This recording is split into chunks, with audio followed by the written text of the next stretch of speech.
Hello, I'm Erica Rose Jeffrey, and I am one of the directors and the founding teacher for Dance for Parkinson's Australia. We are so pleased that you are here to join us today for our Creating Connections, Sharing Our Stories mini online festival. So this opening session today is a chance for us to reflect a little bit on what happened during day one, to share some of the resources that are available, as well as to think about what questions it's prompted, what new ideas. I will be joined by my colleague, the wonderful Paige Gordon from Lifespan Dance in Western Australia, to go through these different ideas. But before we go any further, I want to take some time to acknowledge the traditional owners of all the lands that we're joining from today. I am joining from Yagara and Turrbal lands near Meanjin, or Brisbane, Queensland. And I want to pay my respects to elders past, present, and emerging. And to honor the deep knowledge, the wisdom of culture, tradition, the arts and storytelling that have been around for thousands of years, that have been shared by communities, that bring us together, that enable us to find our best way in the present and look towards the future. I want to acknowledge any First Nations participants that are joining us today. And I want us to invite us all to really look to our own cultures, our connections, and the stories that we can hold together and share as we move forward today. So I might start with just a brief overview of yesterday's session, but I might invite Paige to say hello as well. Hi, Paige. Hello, thank you, Erica Rose, that beautiful acknowledgement of country and for that introduction. Yes, my name is Paige Gordon. I am the director of Lifespan Dance, and I'm lucky enough to be a board member of Dance for Parkinson's Australia. I am coming to you today from Boorloo and respectfully acknowledge the Wadjuk people of the Noongar Nation, the traditional custodians of the land. I acknowledge the elders past, present, and emerging. So yes, thank you. We had a wonderful day yesterday, didn't we, Erica Rose? Some brilliant presenters, some wonderful conversations that began, some beautiful classes offered by international artists, and it was a terrific day wrapped up with some really insightful learnings from and presented from Dave Iverson with a lived experience of living with Parkinson's. So it was a terrific day. And really excited that we are just at the beginning of the halfway point and have the rest of the day together. Oh, thanks so much, Paige. Yeah, yesterday it was so wonderful in terms of the ability for us to connect our local, national, international community.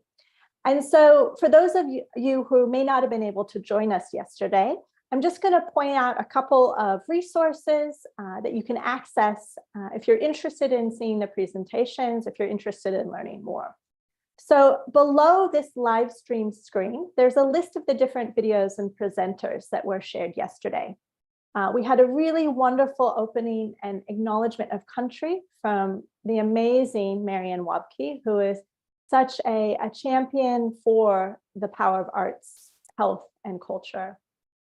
We were joined by Professor George Mellon, who is the president of Parkinson's Australia and a real leader and advocate for research, initiatives around community, and we're so pleased that he was able to join us. We had a thrilling, exciting class with Robin McPhil Dempsey from Dancing with Parkinson's Canada. And they also shared a bit about their journey and celebration of 15 years of offering classes and programs. That was followed by a really lovely, generous class from David Leventhal, Dance for PD director and founding teacher. And always so inspired by the thoughtfulness, the attention to detail that David shares in his teaching practice. And we closed out the day for day one with a really reflective conversation with Dave Iverson about his creative journey, both as a person living with Parkinson's, becoming a carer, but also the process of how do you tell those kinds of different kinds of stories in different mediums. So in the written word, he's published a new book called Winter Stars, also through the documentaries that he has created and is in the process of creating. So all these videos are available for you to access.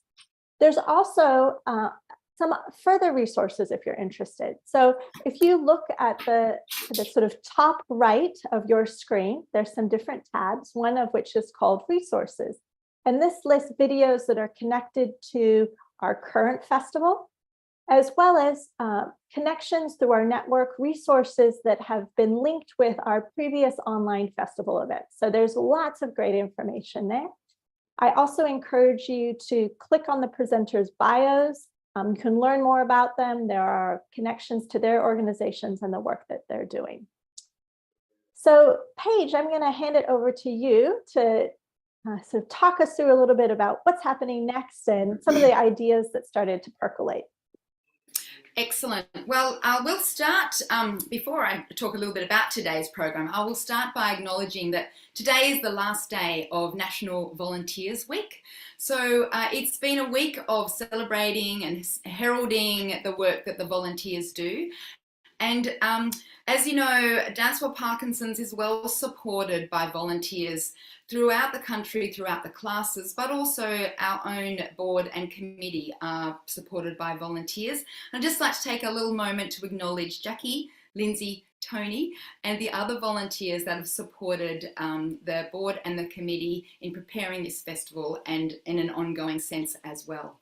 And also to send out a huge appreciation to any of the volunteers that are coming on board today, that are going to be part of the festival.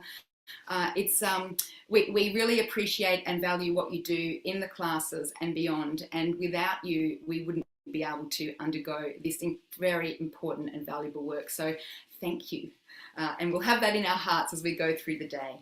So yes, a wonderful program curated for you today that is going to really traverse the breadth of arts and well-being and where our place is within that conversation. So we're going to be looking at arts and well-being in a number of ways, one of which will be Singing with Joe later in the afternoon. So we're going to be looking at the power of the breath, the power of movement, and the power of singing.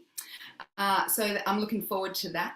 We're also going to be looking at the opportunity to have conversations about where we sit in that platform of arts and well-being, and where we sit now and where we can sit as the future unfolds for us. Where do we want to be in 10, 20, 30 years time? Where does dance want to be in those conversations around arts and well-being? So I think there's some really important and wonderful sessions today. We've also got some national dance artists that will be as part of the program today as we road trip around the country. I'm looking forward to that, and also the opportunity for us to network. So just a couple of things I've showcased there about what and I've been joining us for all the sessions. I encourage you to engage with the chat functions if possible. Today, I encourage you to look at the resources tabs, to reach out to the contacts that you can find. If you're really interested in a presenter, you can go to their profile, you can find out a little bit more information about them, and it's a really great way to begin those connections. Perhaps just reaching out, emailing, chatting with someone about something that you've seen. I really encourage that. As we start to showcase some of the classes and things that are around the country, it's really important to know that we are working with a spectrum of classes that are just new, just beginning, through to the incredible classes that have been established over 10 years of Dance for Parkinson's. I was just saying to Erica Rose before, we had quite a moment here in WA where we've been teaching classes here for 8 years, and there was 5 original dance participants and 2 of the original teachers in the studio yesterday. And it was just a wonderful moment to celebrate this terrific program that we're all a part of and how it's going to evolve in the future. Thanks so much, Paige. And as we're thinking about the new stories that we're creating today by coming together, I think there's also some questions that started to emerge for us from both the conversations we had in preparing this event, as well as things that were generated from the last couple of days. So maybe we'll sort of explore some of those as we're going forward. And if other folks have questions or comments you want to put into the chat, you're welcome to do that as well. So what are some of the things that sort of caught your attention yesterday or made you ask new questions? Well, I figure that as we're engaging in this this field, and as we're trying to embrace the change that's around us, I just am so inspired by the possibilities that exist within this field, and the possibilities that exist for a dance practitioner, but also the possibilities that exist for the participants that come to class. And I just am so inspired by being a part of the Dance for Parkinson's global family. So yesterday, it was such a treat to be able to engage with the global director of Dance for Parkinson's, David Leventhal, and his beautiful teaching practice, and also to experience Robin Dempsey's classes, who's based in Canada. That was a wonderful opportunity. And just to have that opportunity to physically experience these teachers, and then of which I took that experience, and then I went to my own classes to co-teach classes here in my own local community. And I just felt that beautiful idea of being a part of our global family and our national family, and here we are working locally. So I just had that kind of 3-dimensional feeling yesterday of being able to experience those things. And I'm so delighted that today we'll have the opportunity, hopefully, to talk a little bit about that and how that feels as a dance practitioner that's teaching today and working with these beautiful participants. That's a really beautiful way of linking all of the different components. And I was just thinking a little bit yesterday about how much dance for me exists in this multi-dimensional aspect, right? It's physical, you're in space and time with music. You can really feel the energetic sense when you're with people in a room together, in a theater, in a community dancing together. And then being really reflective about this idea of navigating the digital space, and how are the ways that we can activate those same kinds of ideas of connectivity, of energy, of that expressiveness in these digital spaces. And really being struck by how many times yesterday I really felt in the flow and felt that that was happening. And while, of course, I'm a huge advocate of dance happening in person, also really being excited about the ways that I as an individual can keep learning, we as a community can keep learning, and how we can keep exploring these ideas that are around, hopefully creating more access, continuing to grow and learn together. Yes, I agree. I think that idea of continuing to learn, continuing to engage, and expanding your experience, I think is a really wonderful thing.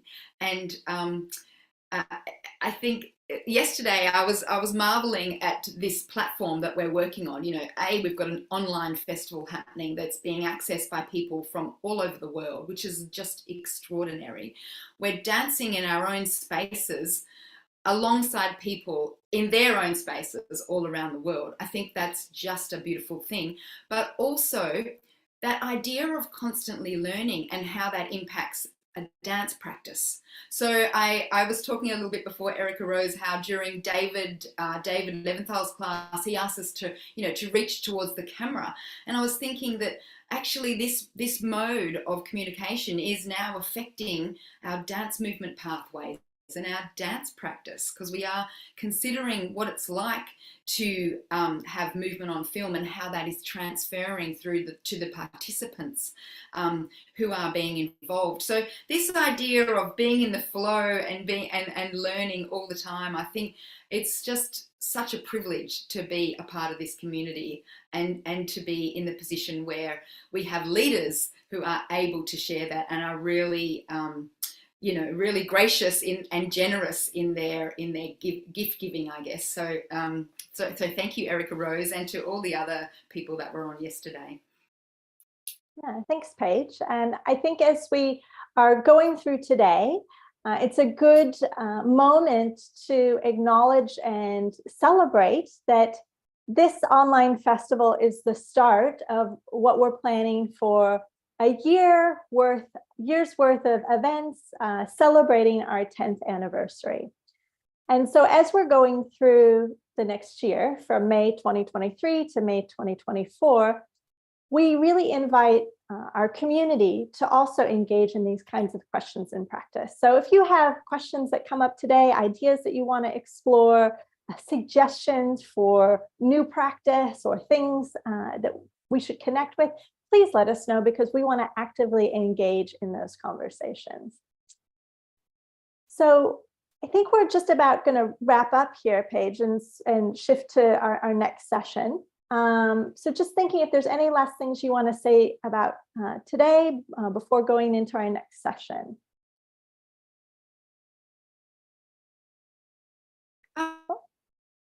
But just really to acknowledge and thank everyone that's it's been part of this festival thus far, and I really hope you enjoy today, and I encourage you to engage with the chat functions and to reach out and to connect with the people that you see featured in the festival.